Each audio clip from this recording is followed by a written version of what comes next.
Donc là, on va tabler le chocolat pour faire les moulages de Pâques ensuite. Donc le chocolat doit être entre 45 et 50 degrés. Donc il est à 46-47, c'est entre 45 et 50.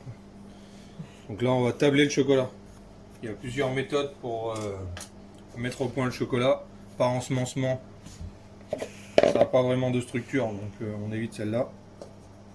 Donc là, on prend à l'œil un quart de la masse, à peu près. Voilà. Un bon quart. Hein. Qui va nous servir à maintenir la température tout à l'heure. On met de côté. Là, on verse le chocolat au lait sur le marbre. Pratiquement la totalité, enfin tout le chocolat. Donc là, on va vouloir le faire redescendre vers 27 degrés. Parce que le beurre de cacao, c'est particulier, il se mélange avec personne et avec rien. Donc on est obligé de faire ces variations de température pour obliger la matière grasse, donc le beurre de cacao, à se structurer. Et dans le chocolat, ce qui nous enquiquine, c'est le beurre de cacao. Donc plus un chocolat est bon, plus il y a de beurre de cacao. Donc là, on va le brasser plusieurs fois jusqu'à ce que la température soit velue. On va le voir, de toute façon il va épaissir.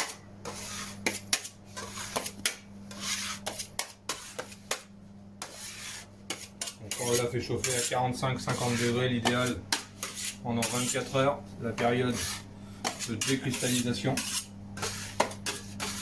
Une mise au point sur du chocolat, que ce soit blanc, noir, roulé, peu importe.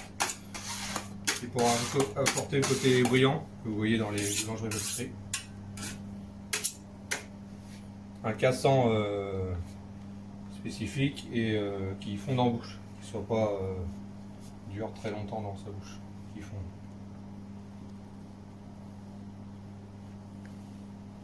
Il faut essayer de l'étaler régulièrement. Plus l'épaisseur sera régulière, moins il y aura de grains, de morceaux qui vont refroidir plus vite, ça s'appelle des grains.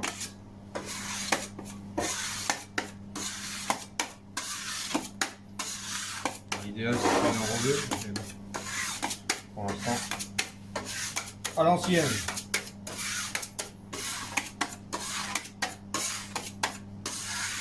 Alors moi le chocolat, je suis désolé, j'en mets partout. Voilà. Ça a toujours été, je crois que ça sera toujours.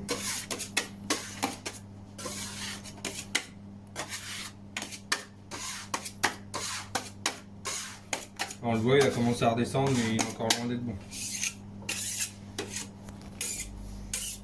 On verra tout à l'heure. Pour l'instant, on va mettre pause. Donc là, voilà, on est pratiquement bon. Là, on le voit, là, le chocolat, il est épaissi. Si on continue trop, après, il va vasiner. C'est-à-dire qu'il va rester épais. On pourra recommencer la courbe depuis le début. Donc là, on va le sortir.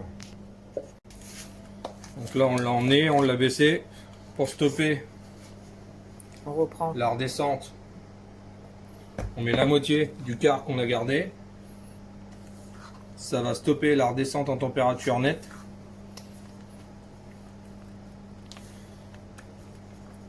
On mélange bien. Alors moi je m'en fous plein les mains, hein, et ça c'est, je disais, le chocolat, il n'y a rien à faire. Donc là on a stoppé la température, la redescente en température. La fameuse courbe de chocolat, ce qu'on appelle la courbe, c'est parce qu'on monte, on descend, on remonte. Donc on vérifie quand même s'il n'y a pas le Covid.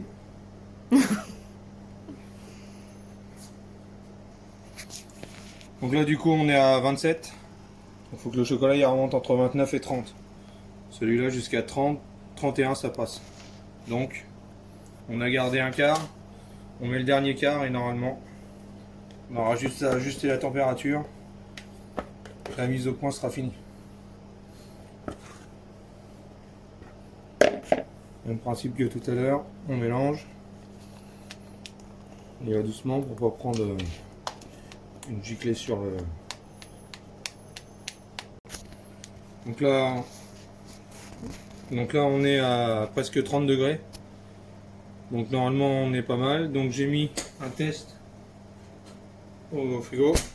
Donc on regarde la brillance et tout. On est limite mais ça va. Et là il a cristallisé. Donc là on fait une fine couche au pinceau pour avoir une coque bien lisse, bien fine, bien nette, qui durcisse vite. Donc on met au point le chocolat pour obtenir un brillant, forcément, et un cassant et un fondant en bouche. C'est pour ça qu'on fait une courbe sur le chocolat.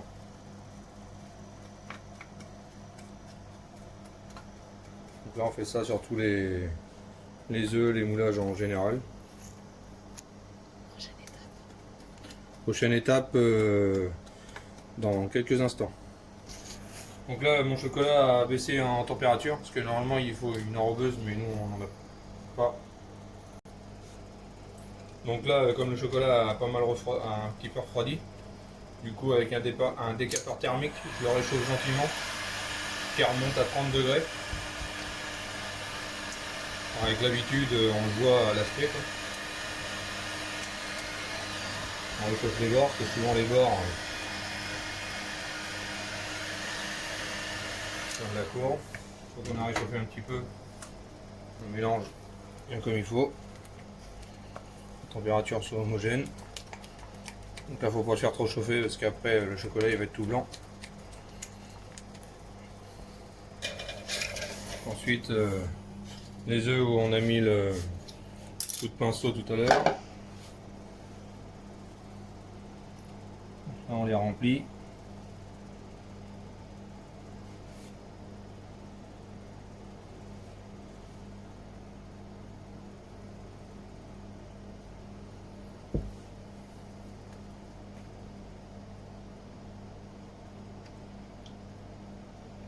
Bien.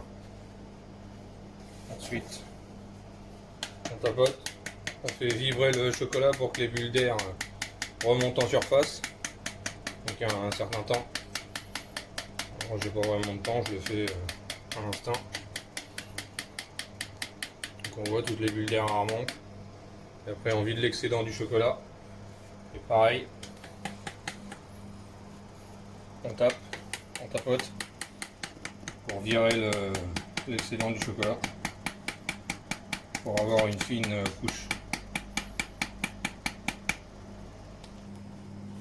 Donc là les coques elles sont faites. Donc là on va la placer au réfrigérateur pour que le chocolat refroidisse à cœur le plus rapidement possible. Donc on le laisse 20 minutes à peu près. De toute façon quand on va le sortir il va craquer et il va se décoller tout seul s'il est suffisamment froid.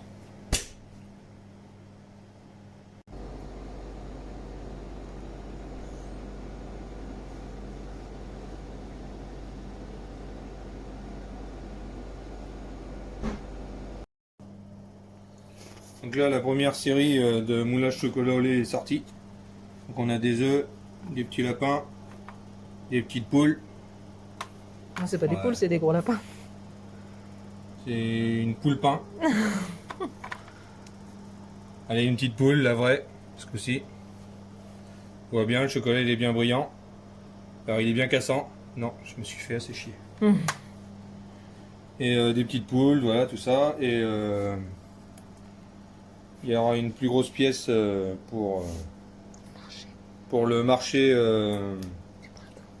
du printemps au... Tu m'as coupé, alors.